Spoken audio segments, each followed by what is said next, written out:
Good morning. My hat's off to, thank you so much for that introduction. I mean, I think I want to call the meeting over now. First of all, I want to say, isn't this a lovely setup for a product launch?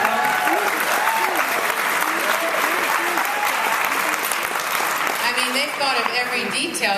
They even look like Xophoria bottles, don't they? I mean, with their outfits and the crystal. I mean, who would have thought of that? I mean, that is just for a product. This is like a showcase for a product launch like this. This is absolutely amazing.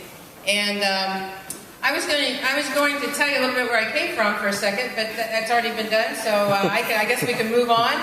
I have the privilege this morning, and first of all, let me welcome all of you that are guests, and we're very, very pleased to have you here, and glad that you could join us for this new product launch with our company. My responsibility this morning, or my job, is to basically give you a little background about the company, a real brief background of this company, so you understand where the company has come from. And then I will have the privilege of introducing our founder and the person behind this amazing product. So with that, let me say this. I was a part of the home-based business industry when it was very, very small. And now it's kind of taken the world by storm. I mean, I think it's somewhere around $154 billion industry. And I think people are coming to the realization they're tired of the morning commute to work. They're tired of having a ceiling on their income. They're tired of having someone else decide whether they get a promotion or not. They're tired of having someone else decide whether they can go on vacation and for how long. And I loved what I was doing before the home-based business that I started, but I really was yearning for that unlimited income. Little did I know what I was really yearning for was freedom. Because once you've made the money, it's the freedom that you realize is life-changing. When you can, you want to raise, you just go to the mirror and ask yourself. You want to go on vacation, you just go to the mirror and ask yourself. Right?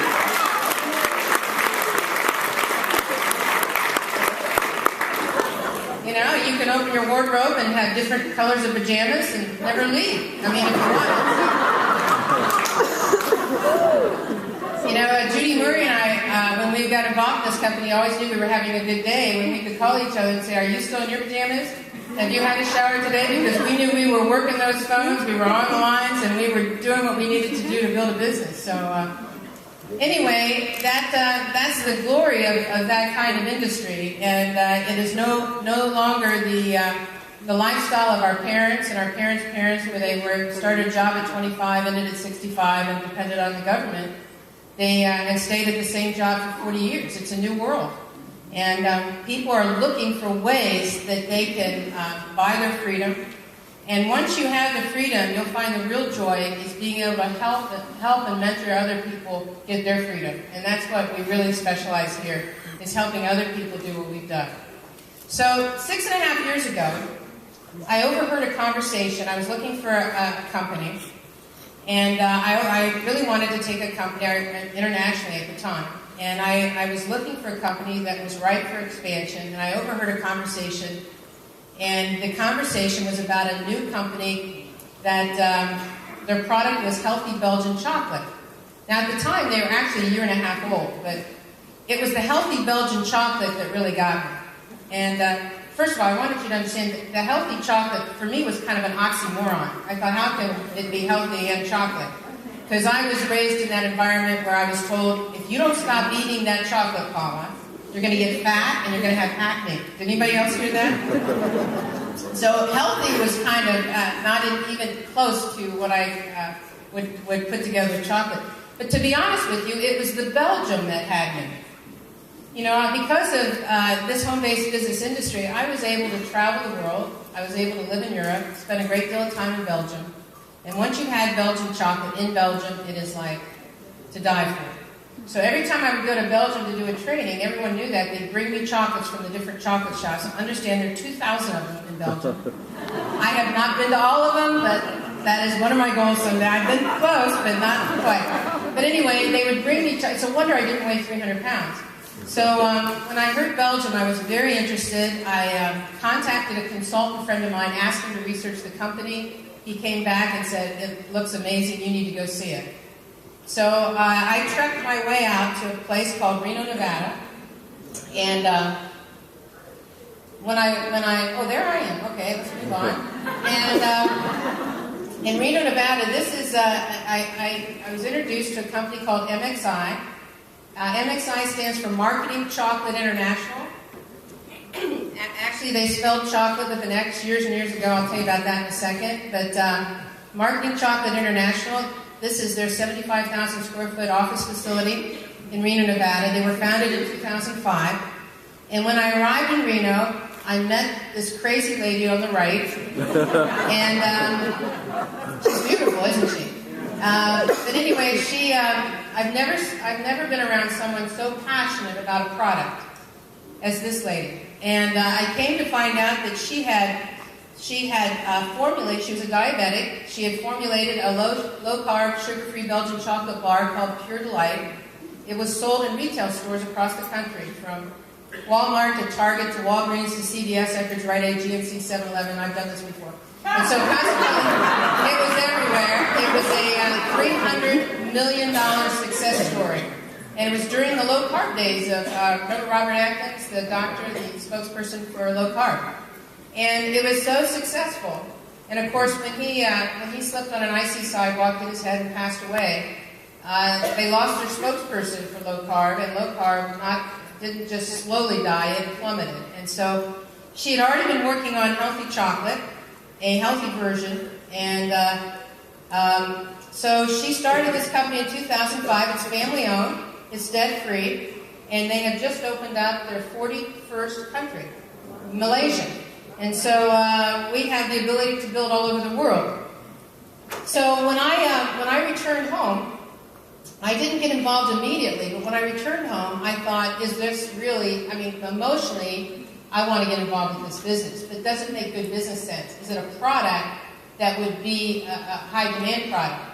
So I went to Barnes & Noble, and I picked up a magazine, Entrepreneur Magazine, and it listed the top 10 fastest-growing businesses, and chocolate was one of the top 10. I thought, am I supposed to see this? Is this an open?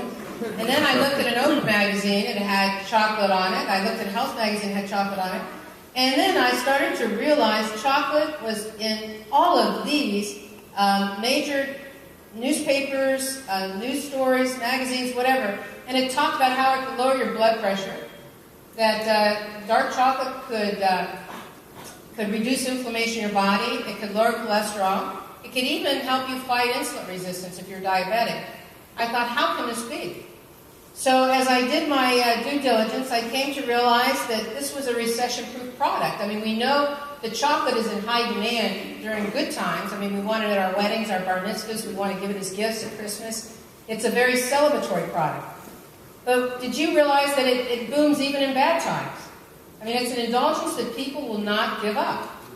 And we found out there was a scientific reason for that. It actually raised your serotonin level, which is your mood elevator. It actually makes you feel better when you eat it. I knew there was a reason I craved this product. But then as I did my research, I found out it's a $100 billion industry. It's huge.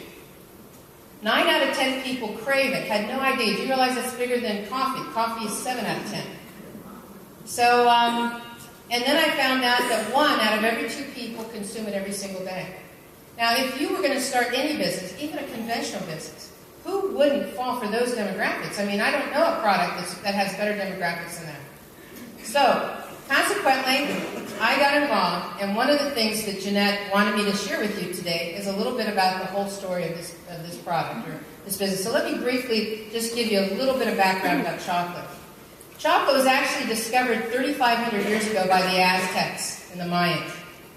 They used it at that time as a medicinal product. They used it to treat stomach and intestinal complaints, fevers, infections, and coughs. They found out it increased your energy, stamina, and longevity. In fact, it was so valuable, it was prized by royalty, it was used as currency, and then eventually the Spaniards took it over to Europe and introduced it to the medical profession because it was a medicinal product.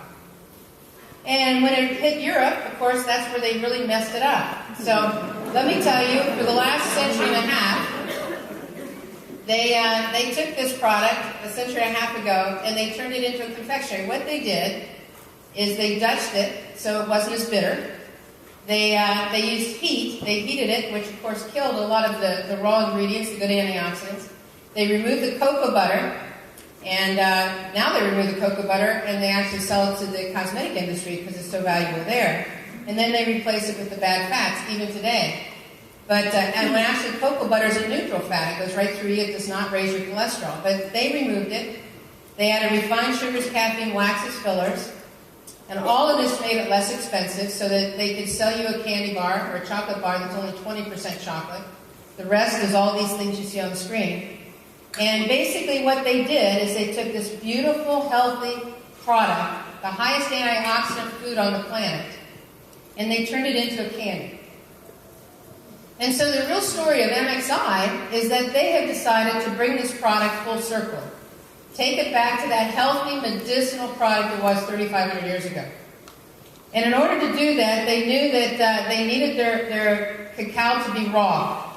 And they needed it to not have heat added to it, because in order to keep all the antioxidants so powerful in it, they needed to keep the heat away from the product. So the manufacturer in Belgium created a cold processing technology. They patented it, and then they gave MXI the worldwide exclusive distribution rights to market the chocolate made with this exclusive patent. So we have it, no one else has it.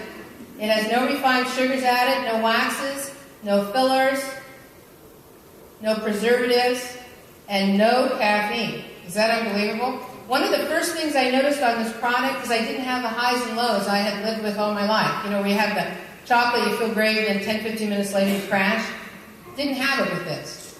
And so, let me tell you where the name comes from. Back when it was first discovered by the Aztecs, they called it chocolate. So we kept the XO for chocolate, and then in the product there's a formulation that was put together that included the acai berry. Acai berry is a very high antioxidant product that's found in the Amazon rainforest. And so our product is Xophoria. If it's hard to pronounce, you can't remember, just think of that movie, Jerry Maguire, where Cuba Gooding said, "Show me the money." Remember that one? So think, "Show me the money," and when it arrives in your mailbox, sigh with relief.